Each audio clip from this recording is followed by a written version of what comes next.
Ternyata VOC gaya baru telah menguasai Negara Kesatuan Republik Indonesia.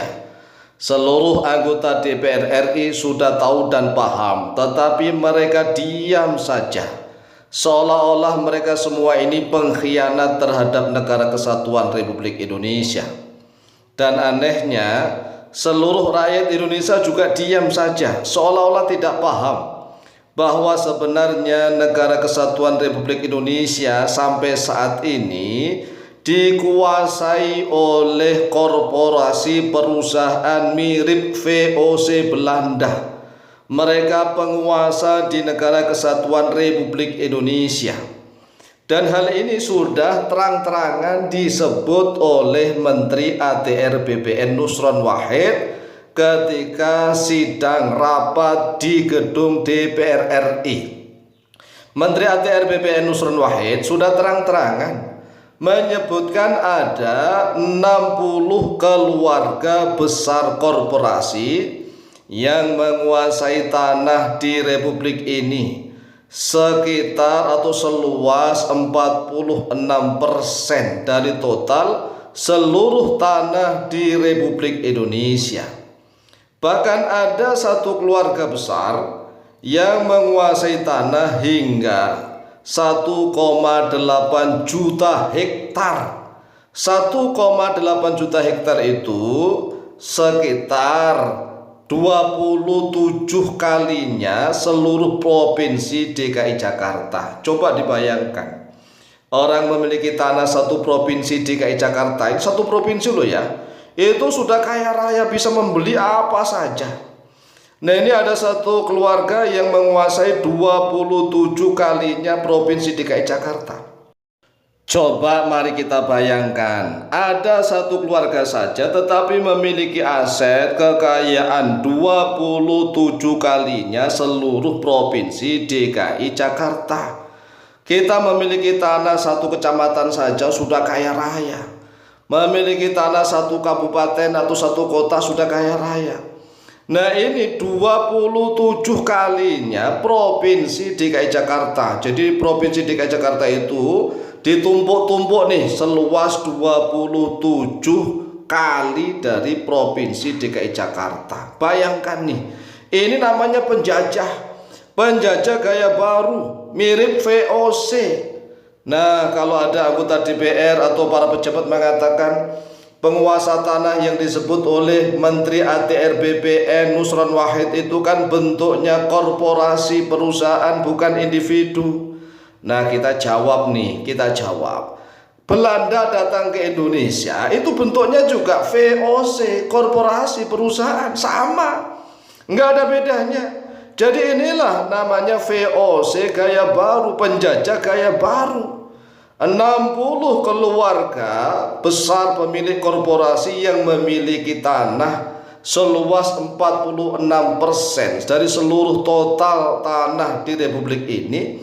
Ini adalah penjajah-penjajah model baru, penguasa-penguasa model baru yang sama dengan VOC. Tetapi aneh, video ini kami sudah buat berkali-kali. Dan anehnya lagi, DPR diam saja, apalagi rakyat-rakyat Indonesia yang masih awam.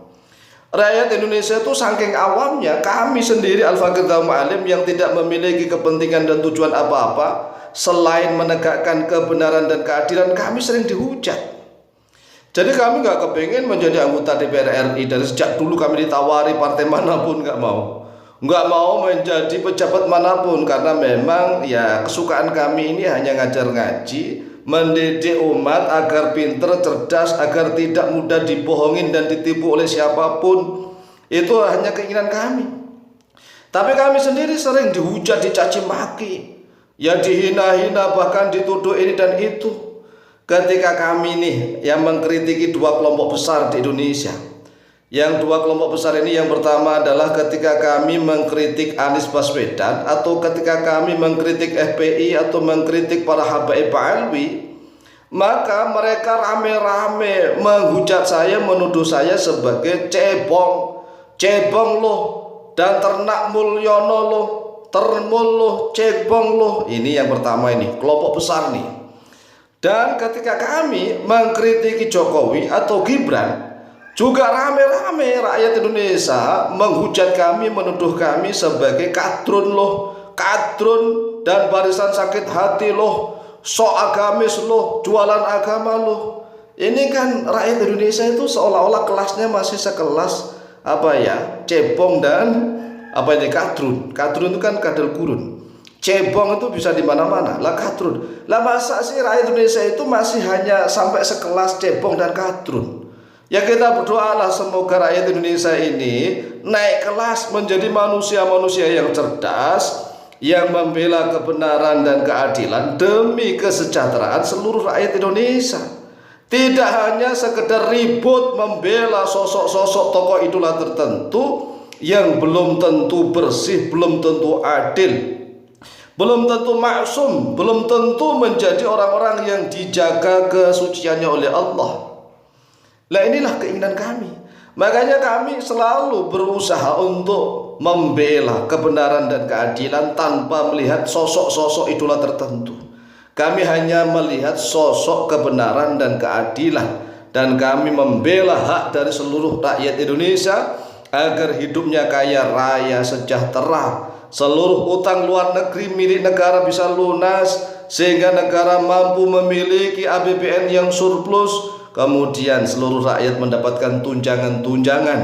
Rakyat Indonesia akan menjadi tuan-tuan di negeri sendiri. Tidak ada yang menjadi TKI TKW yang dijual ke luar negeri hanya menjadi babu-babu pembantu rumah tangga. Sangat memalukan bagi kami. Karena apa? Negeri ini adalah negeri yang kaya raya, yang diberkahi oleh Allah. Hanya saja dikuasai oleh oknum-oknum tertentu, penjajah-penjajah model baru.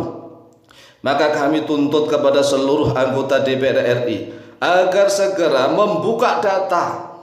Desak kepada Menteri ATR BPN untuk mengungkapkan data 60 keluarga pemilik korporasi yang menguasai tanah sebanyak 46% dari total seluruh tanah di Republik Indonesia. Ini hampir separuhnya seluruh tanah di RI hanya dikuasai oleh 60 keluarga saja. Ini sama saja dengan penjajahan gaya baru. Lah kalau penjajah dulu ya begini nih, Masya Allah. Dan anehnya lagi, semoga rakyat Indonesia ini sadar. Tidak hanya juga membela Jokowi Gibran, membela Anies, hanya sibuk antara Anies dan Jokowi. Gibran dan ini sebenarnya rakyat Indonesia itu ingin maju atau tidak? Atau jangan-jangan hanya bangga dan puas kalau idola-idolanya hanya dibela mati-matian, nggak peduli hidupnya itu susah sengsara dan menderita. Ini berarti naudzubillah. Tapi kami tidak akan berputus asa. Semoga Indonesia menjadi baldatun thayyibatun wa rabbun ghafur. Amin amin amin Allahumma amin.